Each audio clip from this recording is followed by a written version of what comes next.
Rabbi Shlomo Litvin with the Kentucky Jewish Council went in front of several Kentucky representatives Tuesday in Frankfort, sharing the nearly 50 acts of anti-Semitism that he says happened across Kentucky in 2025. And if these issues get ignored, it is not a threat to the Jewish community alone, but a threat to American values that we hold dear.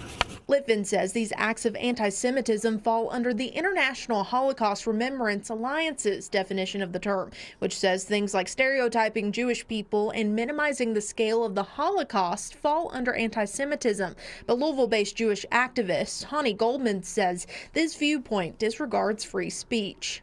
To say I don't like Jews is stupid and is ignorant, but it's all, again, is protected by the First Amendment. Litvin mentioned a wide variety of acts in the report, from rallies held on college campuses featuring anti-Semitic signage to anti-Semitic cartoons and op-eds. He claims reports of anti-Semitism declined in Kentucky last year, but says hateful ideologies still threaten Kentucky and may be spreading more in younger groups. So many of the evil ideologies that America fights against on a daily basis, it is not limited to right or left. It is not limited to a religious group or a socioeconomic standing.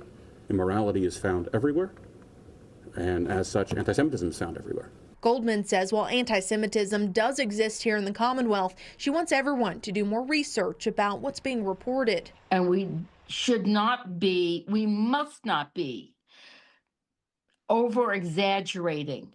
Alyssa Williams, WKYT.